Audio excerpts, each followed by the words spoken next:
Hello friends, welcome to my TET class.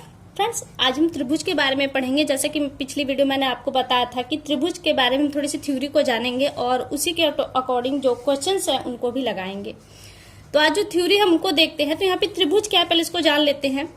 त्रिभुज है तीन रेखाओं से बनी एक सरल बंद आकृति होती है, यानी कि तीन रेखाएं होंगी और जन उन आकृतियों को इन रेखाओं को कुछ इस तरीके से रखा जाएगा कि जो एक आकृति बनेगी वो पूरी तरह से बंद होगी और ये क्या कहलाएगी आपकी त्रिभुज। इसमें तीन शीर्ष होते हैं, जैसा कि आप देख रहे हैं। जो कोने जहां पे दो भुजाएं आपस में मिलती हैं ये शीर्ष होते हैं। तीन भुजाएं वो देख रहे हैं और इन भुजाओं के योग से, यानी कि दो भुजाएं जहां पे मिलेंगी वहां पे कोण बनेंगे और यहाँ पे कुल कितने कोण बनेंगे, तो तीन कोण बनेंगे और तीनों कोणों का जो योग होगा वो 180 अंश होगा। और यही पॉइंट आपको याद करना है क्योंकि यहीं से आप सवालों को सॉल्व कर पाएंगे। अब त्रिभुज होते कितने प्रकार के इसे भी देख लेते हैं। तो त्रिभुज को हम दो भागों में पहले बांट देंगे। कौन कौन से भाग हैं?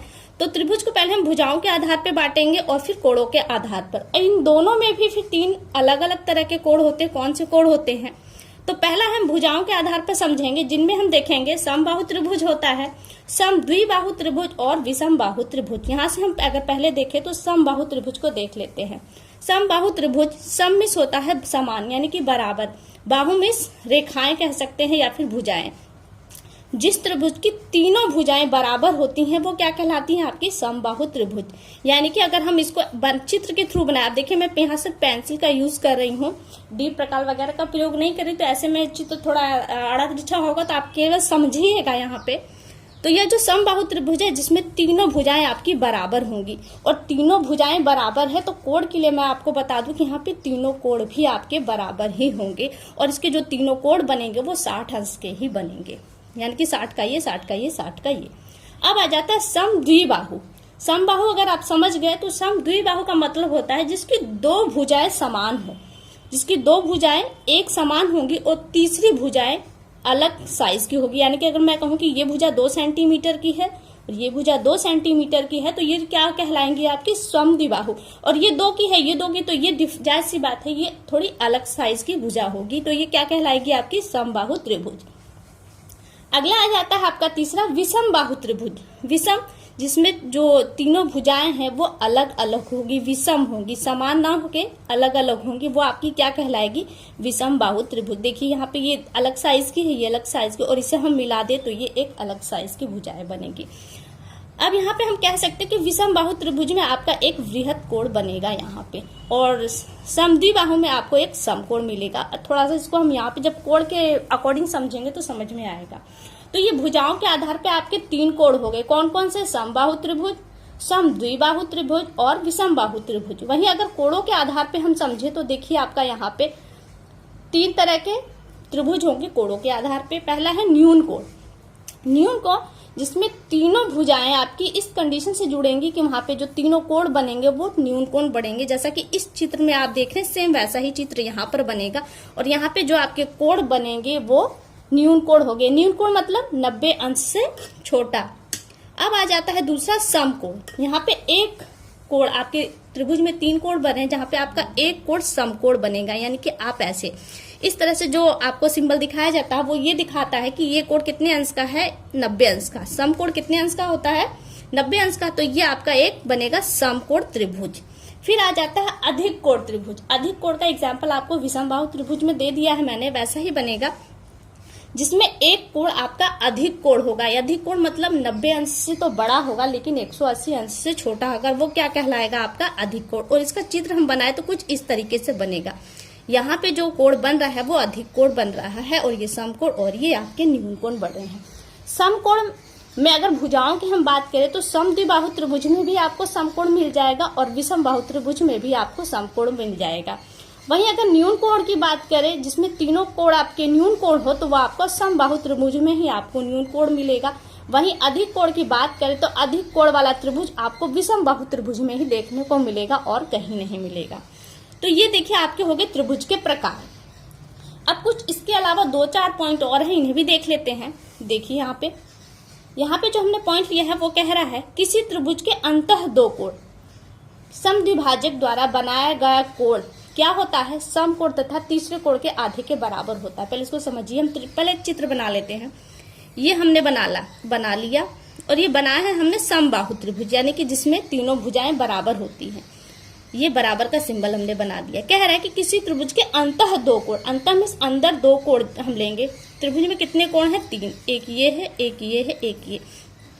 हमने समबाहु त्रिभुज लिया है तो जाहिर सी बात है इसके अंतः कोण कितने कितने अंश के होंगे? 60 अंश के इसके तीनों कोण होंगे। कह रहा है कि जो अंतः के दो कोण हैं उनको समद्विभाजक यानी कि समान दो भागों में हम बांट दिए, यानी कि इस कोण को समान दो भागों में काट दे, इसको भी। तो अब काटते हुए ऐसे हम रेखा बढ़ा ले तो हमको एक ऐसा त्रिभुज यहाँ पे मिलेगा। थोड़ा सा टेढ़ा हो रहा है, आप समझिएगा बस केवल यहाँ पे। अब देखिए हमने इसको बांट दिया, इसको बांट दिया, तो यहाँ पे बचा कितना अंश? 30। यहाँ पे कितना बचा? 30 अंश। और ये अब बात कह रहा है इस कोण की, ये कोण बराबर क्या होगा?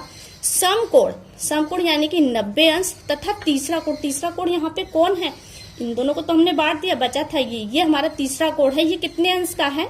60 अंश का है। कह रहा है समकोण तथा तीसरे कोण के आधे का मतलब कर देंगे तो क्या आएगा? 90 प्लस 30 बराबर कर देंगे तो आ जाएगा 120। तो ये 90 प्लस 30 के बराबर होगा, यानी 120 अंश के बराबर होगा। अब इसे हम क्लीन कर देते हैं। जब हमारा ये कोण 30 अंश का है, ये 30 अंश का है और हमें ये कितने का मिला है? 120 अंश। टोटल ये एक त्रिभुज बन रहा है और त्रिभुज के तीनों कोणों का योग कितना होना चाहिए? 180 अंश। इसे ऐड कर दीजिए। अगर आपका 180 अंश आ रहा है तो ये थ्योरी आपकी सही है।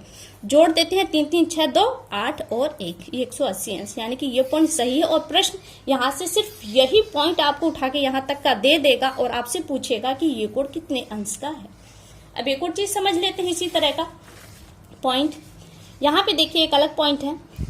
किसी त्रिभुज के बाह्य दो कोण समद्विभाजक द्वारा बनाया गया कोण समकोण और माइनस तीसरे कोण का आधा। मान लीजिए हम वही एक चित्र बनाते हैं, समबाहु त्रिभुज बनाते हैं। तो ये हमारा समबाहु त्रिभुज बन गया और कह रहा है कि किसी त्रिभुज के बाह्य दो कोण, अब बाहर कौन से दो कोण हैं?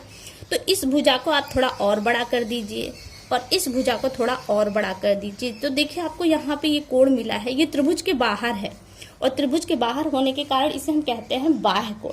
कह रहा है कि बाह्य कोणों के समद्विभाजक। अब इस बाह्य कोण को हम काट दे ऐसे, और काटते हुए जो रेखा हम बढ़ाएंगे वो कहीं ना कहीं तो आपस में मिलेंगी। तो ये यहाँ मिल गई।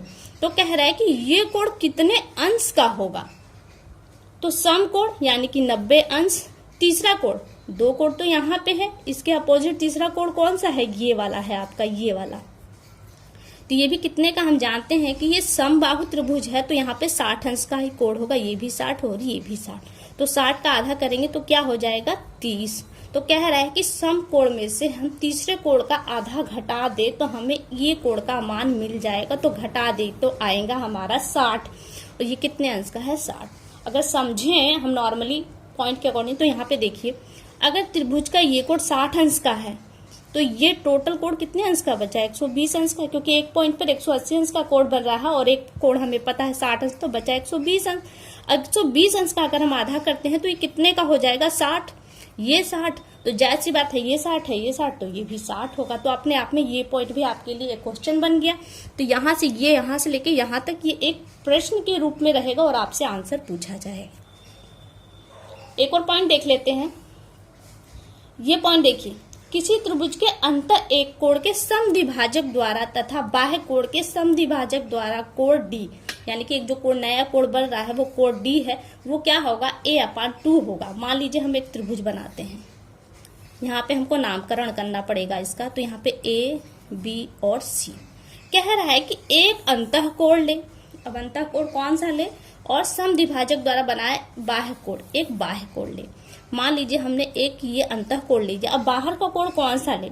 इसके सामने की जो भुजा है, ये इस भुजा को हम बढ़ा देंगे तो यहाँ इसी के समानांतर एक ये कोण आपको दिखाई देगा। ये समान कोण नहीं है, ये नहीं कि अगर ये 60 अंश का तो ये भी 160 अंश का, ये गलत हो जाएगा। तो ये कितने अंश का होगा? ये 60 का है और हमने बनाया कौन सा कोण है? समबाहु त्रिभुज, तो ये भी आपका 60 का है, ये भी आपका 60 का है। तो इस हिसाब से ये कोण कितने एंगल का बना? 120 अंश का। कह रहा है कि इस कोण को अगर हम आधा करें एक अंतः कोण के समद्विभाजक द्वारा, इसको हम अगर काटते हैं तो ऐसे ये रेखा बाहर चली जाएगी। फिर एक बाह्य कोण के समद्विभाजक द्वारा अब इस कोण को हम ऐसे काट दे तो ये रेखाएं कहीं ना कहीं मिलेंगी। कहाँ मिलेंगी? यहाँ पे। इस कोण का क्या नाम दे दिया? डी। और कह रहा है कि डी जो कोण बन रहा है आपका वो a/2 होगा, यानी कि a कहाँ है आपका, ये है a/2। तो कर देंगे तो आ जाएगा 30, यानी कि ये कोण कितने अंश का बनेगा, 30 अंश का बनेगा। पता नहीं सही है कि गलत, एक बार देख लेते हैं ये भी सही है कि गलत। ये 30 अंश का है, हमने यहाँ पे लिख लिया 30 अंश, क्योंकि ये भी देखिए एक क्या है आपका, त्रिभुज है। ये त्रिभुज है ना, और त्रिभुज के तीनों कोणों का योग क्या आना चाहिए, 180 अंश। तो एक डी कोण जो है वो 30 अंश का है। अब देखिए ये 120 का है, जब हमने इसे आधा किया तो ये कितने का मिला, 60 का, और 60 का यहाँ पे पहले से है, यानी कि ये टोटल कोण कितने का बन गया, 120 का। और ये कितने का है, ये 60 का था, और हमने जब इसे आधा किया तो यहाँ क्या बचा, 30, तो यहाँ पे हो गया 30। इन सबको जोड़ दीजिए, 8 और 1, यानी कि इन तीनों कोणों का योग क्या मिला हमें, 180 अंश, और ये थ्योरी हमारी सही है। अब प्रश्न क्या बनेगा, प्रश्न यही बनेगा, किसी त्रिभुज के अंतः एक कोण के समद्विभाजक द्वारा तथा बाह्य कोण के समद्विभाजक द्वारा बना कोण कितने अंश का होगा, और ये हो गया आपका प्रश्न। तो फ्रेंड्स कैसी लगी ये थ्योरी, एक बार कमेंट करके जरूर बताएं। अगली वीडियो में हम त्रिभुज से संबंधित कुछ प्रश्नों को करेंगे। तो फिलहाल के लिए केवल इतना, अगली वीडियो में आपसे फिर मुलाकात होगी, तब तक के लिए नमस्कार।